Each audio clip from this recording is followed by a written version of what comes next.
Hi everyone, I'm Kirsten Heim. Thank you for joining me after a 2-month hiatus. We are very excited to bring back the ACL Weekly Update. We hope you enjoy. Our campsite and boat slip swaps have been canceled for 2020. We understand these event cancellations are disappointing, but nothing is lost, only delayed. Sublicense assignments will be completed by phone. Please visit the link at the bottom of the screen for all of the details. The office is open for curbside pickup on Thursday, Friday, and Saturday from 8 a.m. to 3 p.m. daily. Please call ahead to make sure all of your paperwork has been received and to allow staff enough time to prepare your packet. Additionally, boat measurements are done by appointment only. Please call the office for scheduling. At this time, the marina is also open for curbside service for gas and bait only. All purchases must be made via credit card over the phone. All gas will be pumped by marina staff, and when gassing up, only one vehicle or boat per pump at a time will be permitted. When gas is being dispensed, please either exit your boat or wear a mask and maintain a 6-foot distance from staff. For service, please call the number below, and at this time, only staff is allowed in the building. The golf course is open from 8 a.m. to 4:30 p.m. daily with restrictions. Some of the restrictions include only 2 players per group, and golf carts can only be used if there is a physical disability or limitation. Please remember that social distancing is required at all times. Visit the link below to access the full list of golf guidelines. May is already here and Memorial Day will be here before we know it. Unfortunately, due to the ongoing coronavirus pandemic, we have had to cancel the Smoke on the Water barbecue cook-off, the Campground Commission pancake breakfast, and the Garden Club plant sale. Additionally, the ACL Garage Sales originally scheduled for June 6th have also been postponed at this time.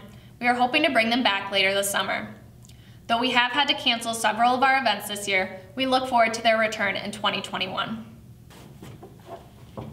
And now I would like to introduce our General Manager, Sean Nordley, with a special message. Okay, welcome. My name is Sean Nordley. I'm the General Manager here at Apple Canyon Lake. This is something new we're trying. We thought video might be an effective way of communicating to the owners. So we're working with Tim and Kirsten. I'm going to be doing more videos to explain some of the decision making that we've been making and the board's been making regarding COVID-19 and all the executive orders that have been coming our way. As most people know, May 1st, there was a new executive order by Governor Pritzker, and our board of directors met on May 2nd to discuss that.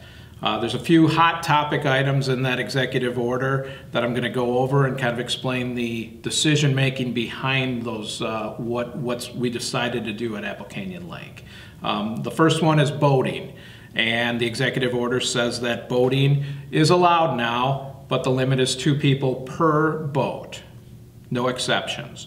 Now, there's been a lot of comments that because we're a private lake that we are exempt from this, and that is not true. DNR has confirmed this, and if you look at the Illinois Department of Commerce Economic Opportunity, they've put out boating and fishing guidelines now. And within the preamble of that, it says these guidelines apply to recreational boating and fishing on all waters within Illinois, both public and private. So we are included in this executive order, and those that feel that we are not because it is a private lake, that is not true. So just so everybody does know that, okay? The board of directors is asking all boaters to stay to 2, and we understand that this does not include families, and that's unfortunate, and families have to choose who needs to be on their boat. But the board also felt that following the executive order was in the best interest and the safety of Apple Canyon Lake and our owners. So that's what we're going to do. Now, the enforcement of an executive order goes to state and local law enforcement. We're asking our security department to remind everybody on the launch as they're going out that it's limited to 2.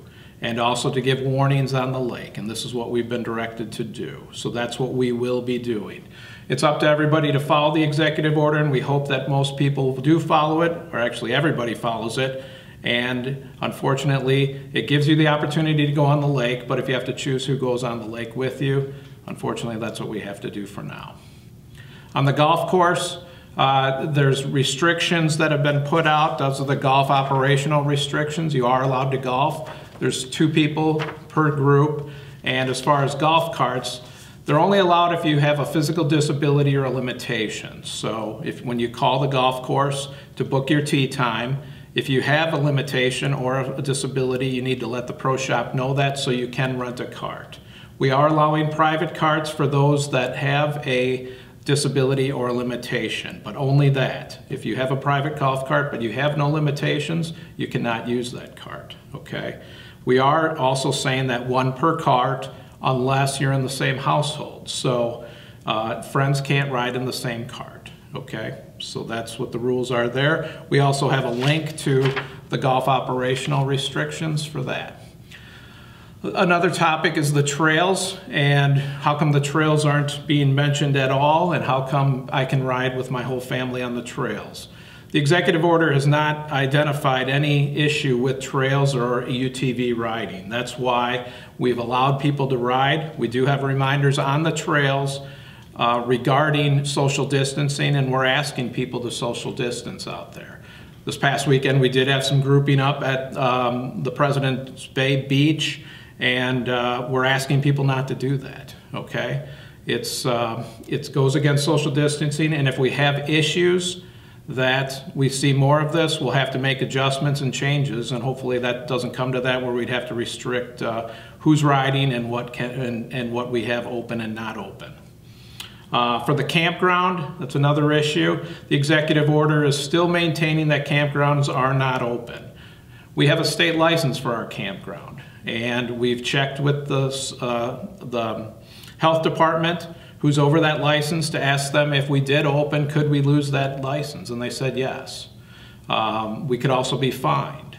Another lake association in our area had their campground open recently and was called by the state health department and told to shut down.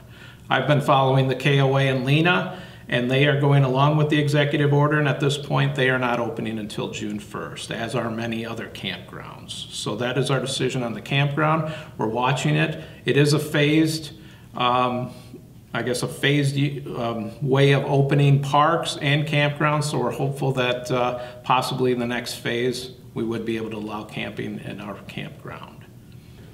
So in conclusion, with all of this information that we're giving you, we'll have links also that you can read and get this information.